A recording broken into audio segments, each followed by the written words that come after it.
Assalamualaikum warahmatullahi wabarakatuh.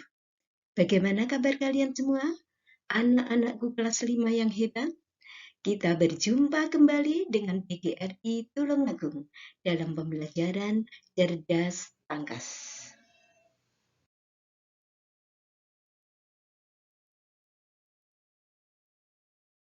Kesempatan ini kita akan membahas tema 2, udara bersih bagi kesehatan, subtema 2, pentingnya udara bersih bagi pernapasan, pembelajaran 3. Pada pembelajaran 3 ini, ada beberapa muatan yang akan kita pelajari.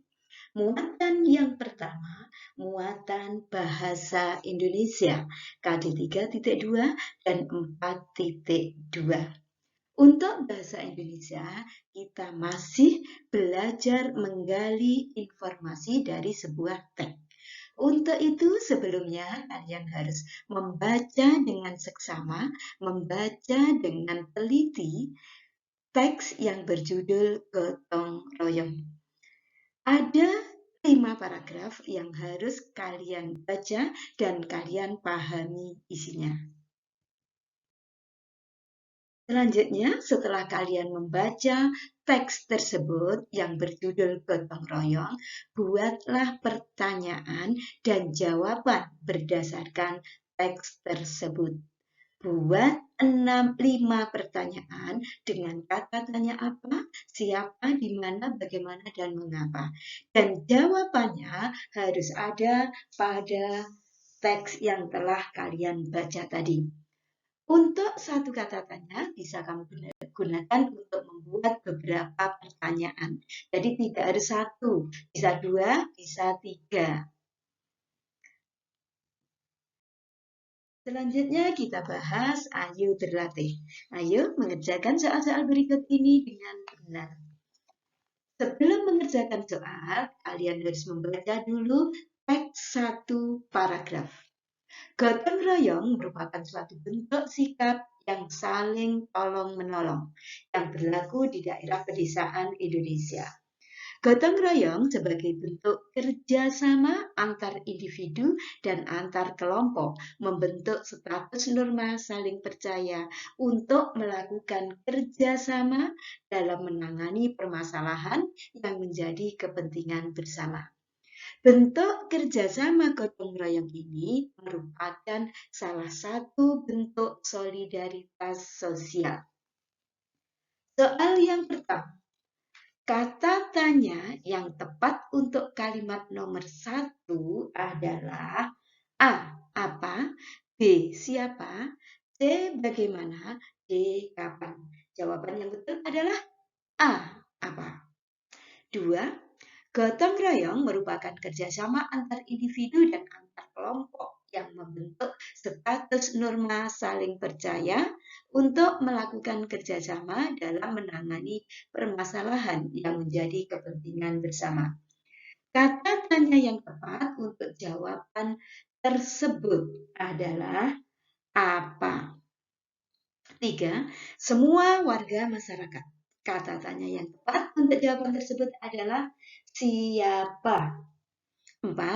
Kata tanya yang digunakan untuk menanyakan sebab atau alasan adalah mengapa. 5. Buatlah 3 kalimat tanya dengan menggunakan kata tanya bagaimana sesuai dengan bacaan tersebut. Sesuai dengan bacaan, kalian disuruh membuat 3 kalimat pertanyaan dengan kata bagaimana. Bagaimana cara memelihara nilai solidaritas sosial? Bagaimana manusia menghadapi tantangan hidup? Bagaimana manusia mengadakan gotong royong? Dan lain-lain sebagainya. Selanjutnya muatan PPKN, KD 3.2 dan 4.2. Seseorang dikatakan tidak bertanggung jawab jika ia mengabaikan hak dan kewajibannya sebagai warga negara. Sebaliknya, seseorang dikatakan bertanggung jawab jika ia melaksanakan hak dan kewajiban dengan benar.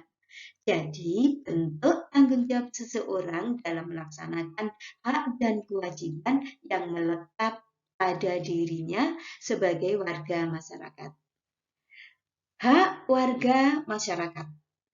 Ada beberapa hak sebagai warga masyarakat, antara lain mendapat perlindungan hukum, hak memilih, hak memperoleh pendidikan, hak berserikat berkumpul, hak untuk mempertahankan wilayah negara Indonesia. Yang kedua, kewajiban warga masyarakat. Contoh kewajiban sebagai warga masyarakat adalah menjunjung tinggi dasar negara dan menaati peraturan yang berlaku, membayar pajak, menaati hukum yang berlaku, menjaga kebersihan dan kenyamanan lingkungan, membangun bangsa agar dapat berkembang dan maju. Kegiatan 2. Ayo berdiskusi bersama teman kelompokmu tentang hak dan kewajiban. Apa hak dan kewajiban warga masyarakat? Tuliskan pada kolom yang telah tersedia di buku Cerdas Tangkas. Selanjutnya kita bahas ayo berlatih. Ayo mengerjakan soal-soal berikut ini dengan benar. 1. Sesuatu yang mutlak menjadi milik seseorang disebut A. Hak, B. Kewajiban, C. Peraturan, D. Tanggung jawab. Jawaban yang betul adalah H. A. 2. Hak yang kita miliki dilaksanakan sesudah kita melaksanakan kewajiban. 3. Menjaga nama baik sekolah merupakan kewajiban semua siswa. 4. Memperoleh pendidikan merupakan suatu hak. 5. Jelaskan perbedaan antara hak dan kewajiban. Hak adalah sesuatu yang harus diterima, sedangkan kewajiban adalah sesuatu yang harus dilaksanakan. Selanjutnya muatan IPS KD 3.3 dan 4.3. Kali ini kita akan belajar tentang jenis-jenis badan usaha. Badan usaha itu banyak sekali, ada beberapa badan usaha. Antara lain 1, badan usaha agraris, yaitu badan usaha yang di dalamnya ada kegiatan usaha menjalankan budidaya hewan dan tumbuhan. Misalnya pertanian, perkebunan, dan perikanan. 2, badan usaha perdagangan, yaitu badan usaha yang dalam kegiatan usahanya melakukan pembelian barang untuk dijual kembali guna memperoleh suatu keuntungan. 3, badan usaha industri. Badan usaha industri merupakan bentuk badan usaha yang dalam kegiatannya melakukan pengolahan barang mentah menjadi barang setengah jadi atau barang jadi. Yang keempat, badan usaha ekstraktif, yaitu badan usaha yang dalam kegiatan usahanya mengeksplorasi apa yang sudah disediakan langsung oleh alam. Misalnya pertambangan, pembuatan garam, dan penebangan kayu. Yang kelima, badan usaha jasa, yaitu badan usaha yang dalam kegiatan usahanya bergerak dalam bidang jasa atau memberikan suatu pelayanan kepada masyarakat. Misalnya, jasa angkutan dan jasa telekomunikasi.